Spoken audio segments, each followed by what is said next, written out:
It's time for an Alto update. We're going to talk about wheels. Again, steering wheel and a boost gauge. Oh, and I also have one of these really big rear view mirrors to install, and it's got Snoopy on it. Let's go!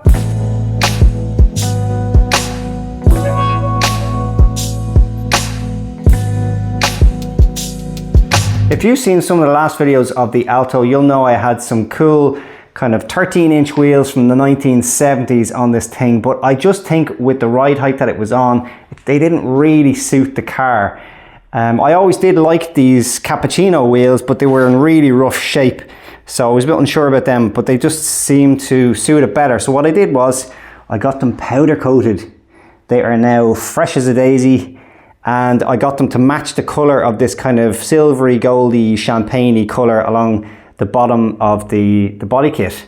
So now they fit the car absolutely perfectly. They're also really lightweight, 14-inch wheels, and these are running slightly wider tyres than the standard, so I think it's a 165 now instead of a 155. Yeah, really happy with how that turned out. But next up is steering wheels, and this is some of my haul from Japan. This is the original wheel that was on the car. I do like the look of it, but I'm not too crazy about the actual grip itself, which is this kind of, you know, vinyl or plastic. Doesn't feel too nice in the hands. There's no kind of contours to the wheel on the outside either. So I just wanted to look at other options. Some ones I already had sitting on the wall up here actually, where this NA MX5 one, so it's a slightly larger diameter. It is a Momo wheel. You can take off the centerpiece as well, but I don't really want to go too much larger because I need more legroom rather than less. I also have this Nardi, which was originally polished and the wood was in terrible shape, and I refurbed it years ago. Had it in an MX5 at one point as well. Painted this kind of black with that plastic dip kind of stuff so I can remove it if I want to, but again, I don't think it really suits the style of the car. A third one which I picked up in Japan was this.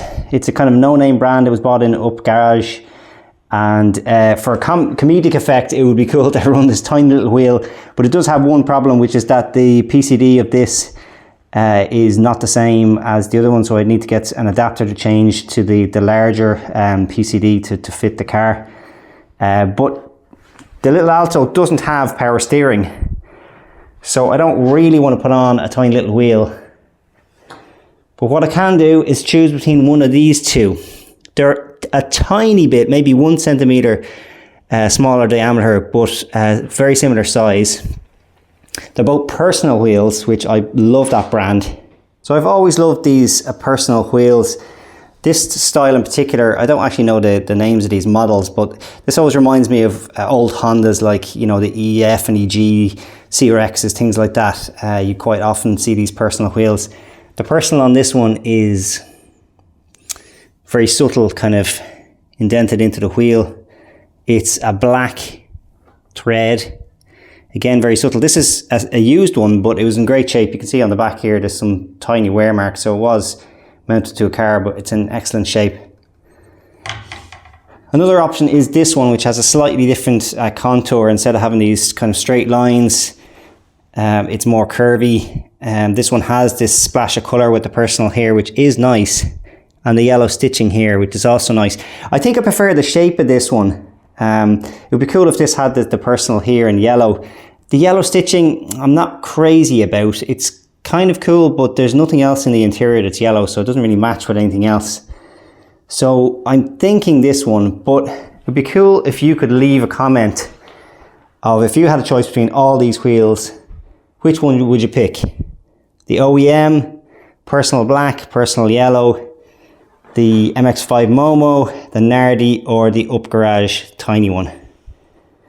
After that, I'll need to decide what horn button to use. The standard horn button here won't fit into these holes. There'll be a gap, so unless I was to make a ring, 3D printer or something like that, it's not going to fit straight in. So this one here came with one of the wheels. I think it was this one. That's an obvious one I could use. This is, let alone is it ridiculous, but it's also You can see the sticker wasn't mounted correctly in it. That belongs to that. This is a random one I picked up in Japan. That's kind of a long story.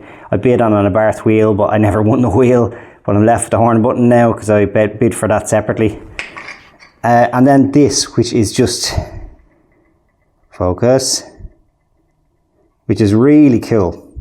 It's obviously got some kind of wear and patina on it. It's starting to oxidize here underneath the sticker, but I just love the look of this.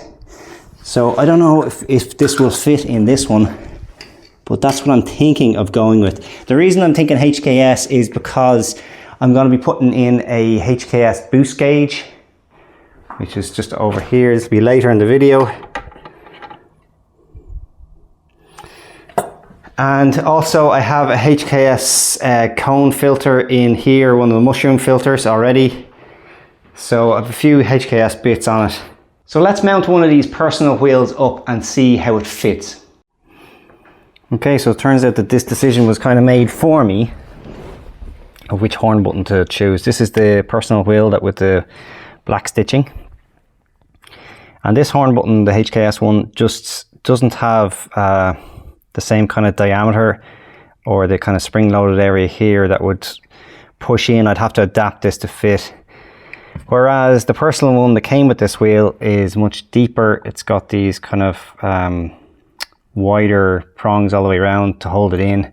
It just seems like it's actually made for it. So it fits nicely into the hub there. Fits in perfect. Haven't actually tested the horn button yet, so I guess I'll try that. No! I wonder what's going on there. More investigation needed. So when I touch this off any of the metal parts like this, it seems to work.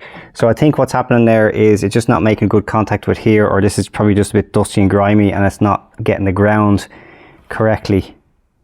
So I'm going to clean that off and try again. And success! So these wide rear view mirrors couldn't be simpler. They literally just have some spring-loaded arms on the rear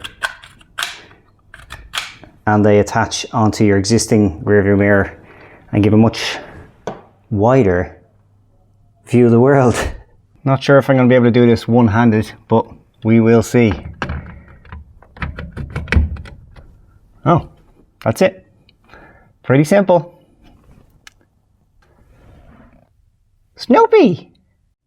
So I'm off to a good start here with the interior, but there is one area that needs some attention, and that's that big gaping hole here. So let's do something about that. Okay, I'm just finalizing the installation of this boost gauge now, and I had 3D printed this kind of fascia where the gauge fits into it. The stereo used to be here, so this is the regular kind of singled in stereo size. I could have extended it back and connected into where the cage would normally connect, but I just went with a simple option and hot glued it in place. I also 3D printed this this clamp here because it was missing from the gauge when I got it. So as you can see, it's just a simple wiring there. It's gone. I've just wired it into the cigarette lighter, so it comes on with the key, the illumination for this, and then the tube there for the boost pressure was already run for the previous boost gauge that I had done with the Popeye one. If you're interested in that, go back and look at my previous videos. But this basically just sits in on the bottom, and then alright, that should be it. I will test this out later in the video. So there's one more item I got in Japan that I'd like to fit onto the car, which is some sort of HKS sticker or one of these kind of 3D emblems. So I just don't know what to do. I mean, something like this could go on the rear of the car maybe. Possibly like over here. But I think there's already a lot going on here. Got the Alto sticker, the RSR sticker, and then my shop URL. So I'm not sure. Another option is that I put that sticker here on the right side, this kind of emblem or badge. I could use one of these silver stickers also beside that boost cage, But what I'm thinking is, we've got the Popeye one here on this side. So if I was to put the HKS badge here, so there's something on this side, bit subtle, you know, it's not a whole HKS tuned engine. I've only got a boost gauge and a mushroom filter, so yeah, maybe that's more appropriate. What do you guys think? Drop a comment there on the video and I'll go with whatever your suggestion is. So I'm just about to go out and test this boost gauge. But before I do that, I thought it would be a good idea to try and record the noise of the engine as I'm going along. And I've showed these before on my kind of garage walkthrough video. But this is the microphones that I use. They're called Hollyland Lark M2s. You can get them on Amazon. And basically it comes with this little USB thing that clicks into the bottom of the phone. And then there's two separate microphones, and each one has a magnet that you put in behind your t-shirt or clothing or whatever to hold it in place. But there's a magnet obviously on this side as well. And the receiver will record from both mics. I only ever use one, but if you ever wanted to interview somebody, you could use two. But what I'm thinking of doing here is a little bit risky, but I think I'll do it at low speeds, so hopefully there won't be an issue. And I'm going to put one, like, say here. It's obviously magnetized onto the tower there. And this is the more risky one, because what I'm thinking of doing is try to record the intake and exhaust simultaneously. So if I was to put this, well, I can't attach to the exhaust because I don't want to melt it for a start, but also that's stainless steel, so it's not magnetic. I can't put it onto the number plate because that's aluminium. It's plastic bumper. So maybe somewhere like here. And yeah, hopefully that won't come off with any bumps or anything like that. I wouldn't go at high speed because these microphones are just too expensive to do that. But yeah, so I'm hoping that when I have the phone on the inside of the car with this receiver, that it'll pick up both microphones. It should do, but I've never tried this before, so I'm just going to try this at low speed just to see does the boost gauge work, and also if the microphones can pick all this up. And hopefully, fingers crossed, I don't lose any of my microphones or break them.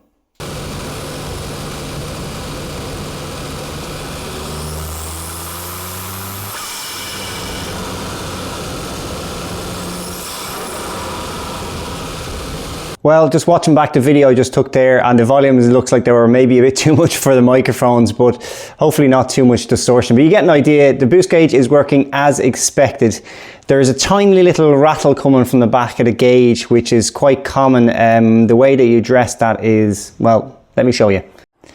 So here is where the boost pressure is taken from. It's teed into this part here, and this tube on the T goes through the firewall and into the gauge in behind. You basically put a reducer in here that brings the diameter of the T down. So you can get special T junctions like this that have a smaller diameter on one of them for the boost gauge, or else still you can put an inline reducer here into the hose. I'm going to find some way to just bring that down so I can get rid of that annoying rattle. But other than that, it is working as expected, so pretty happy with that result. That is all from me. Slán!